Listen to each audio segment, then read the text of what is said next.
듯한 사물들. 정영민. 눈앞에 주어진 삶. 단추. 단추를 본다. 0.5cm 남짓한 구멍으로 들어가기 위해 온 몸을 이리저리 비트는 단추를 본다. 오래전 처음 단추 끼웠을 때가 생각난다. 양손 모두 불편한 어린 내겐 단추가 제일 어려웠다. 연신 구멍으로 쏙 들어갈 것 같던 단추는 잠시 방심한 틈을 타 단추와 구멍 그 팽팽한 대립 상태로 되돌아간다.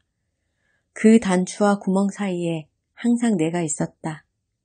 유년의 기억 중 단추만큼 강렬히 남아있는 사물이 없다. 온종일 방바닥에 퍼질러 앉아 제대로 잠그지 못한 단추를 풀고 다시 잠그기를 수십 차례 반복했다. 그래도 여전히 나는 단추 채우는 일이 수월하지 않다. 삶은 대단하지도 위대하지도 않다. 보통의 평범한 일상이 날마다 이어진다. 지루함이 이어지다 어느 한순간 반짝이다 다시 평범한 일상을 이어간다. 단추도 그렇다. 반복과 단순함의 연속이다. 매번 끄르고 채워지는 단추는 별 대수롭지 않은 순간을 지나치는 것 같지만 실상은 그렇지 않다. 매 순간 치열하다. 0.5cm 남짓한 구멍으로 진입하려고 필사적으로 몸을 비튼다. 옷에서 당장 떨어져도 상관없다는 듯 몸뚱이를 휘면서 구멍으로 들어간다.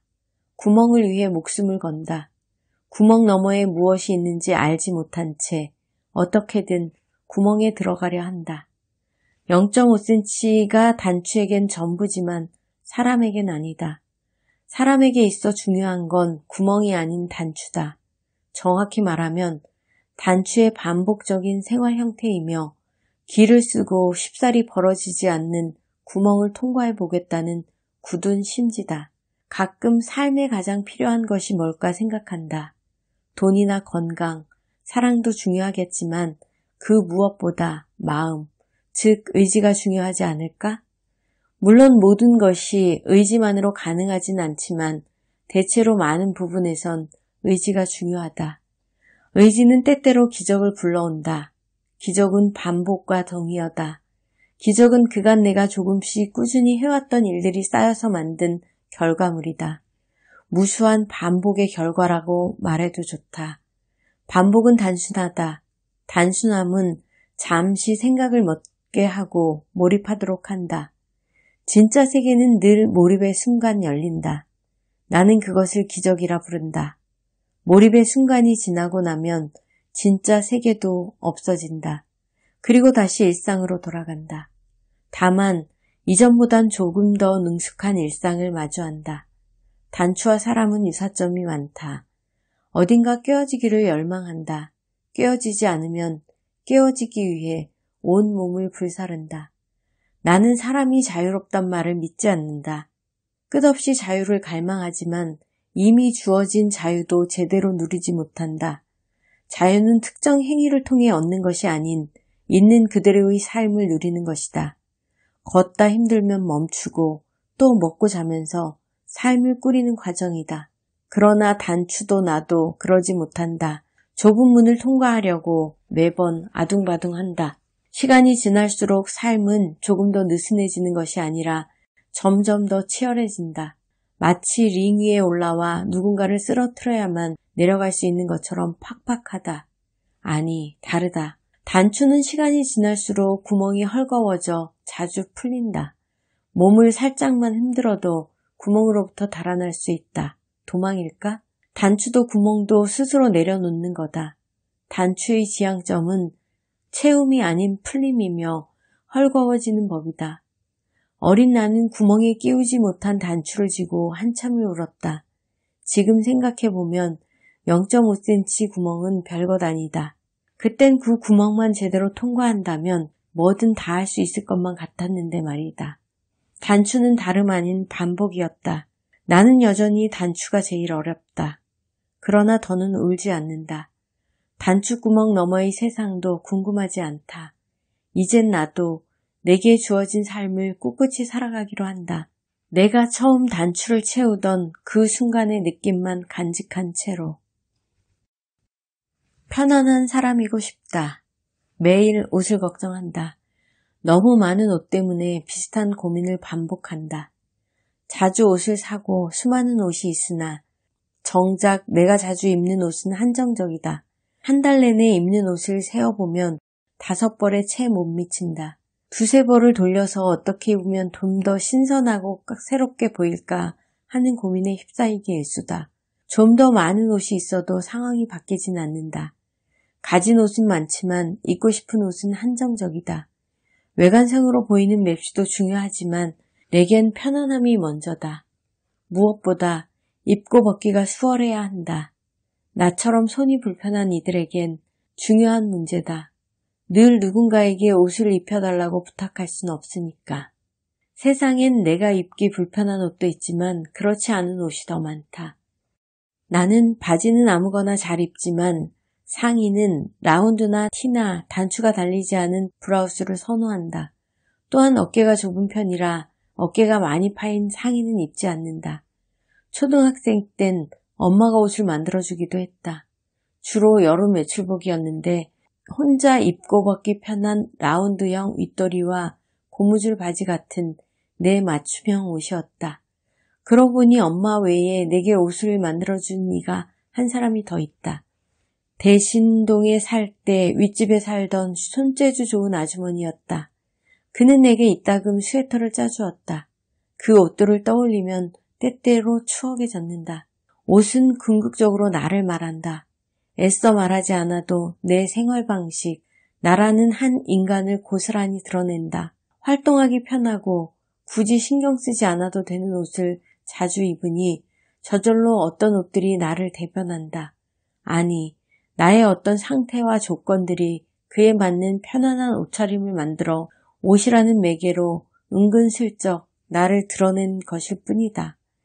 나라는 일상에 옷은 언제나 포함되어 있는 한 부분이므로 내가 입는 옷들처럼 나란 사람도 사람들에게 편안할 수 있을까? 예뻐 보이기보단 소매며 목둘레가 조금 드러날지언정 자주 찾고 싶은 포근한 사람이면 좋겠단 생각을 한다. 극복할 수 없는 불안도 있다.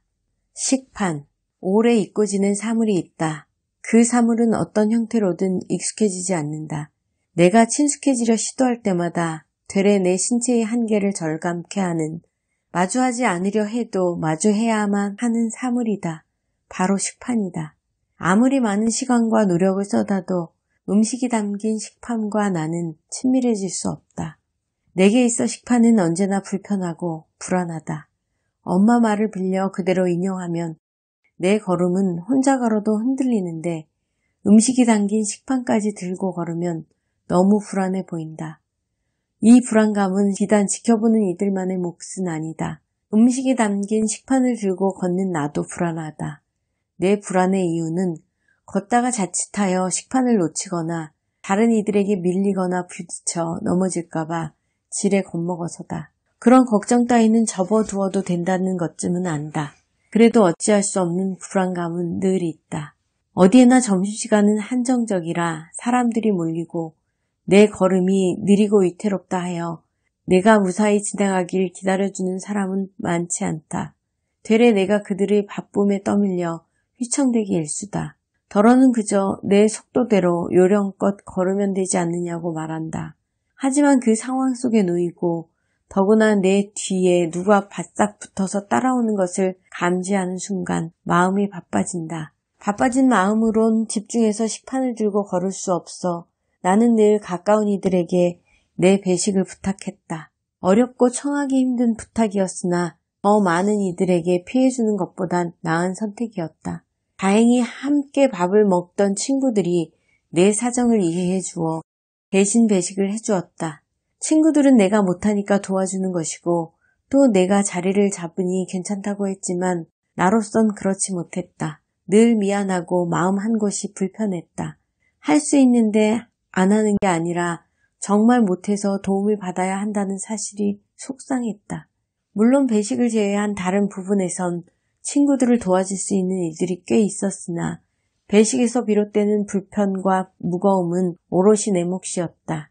식판은 내게 익숙하거나 친밀해질 수 없는 사물이지만 어디 식판 하나만 나를 곤혹스럽고 절망에 빠지게 할까?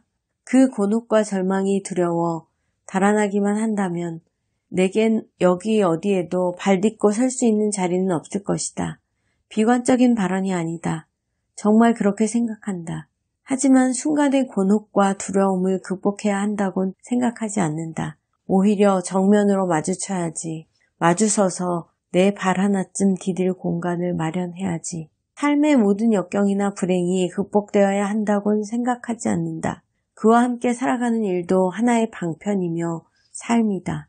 식판이라는 사물이 내 신체의 한계를 절감케 하고 다소 주춤하게 만든 건 사실이지만 그로 인해 내 생활의 한계치를 인정했다. 망연자실이 아니다. 나의 삶을 스스로 받아들이는 과정 가운데 하나였다.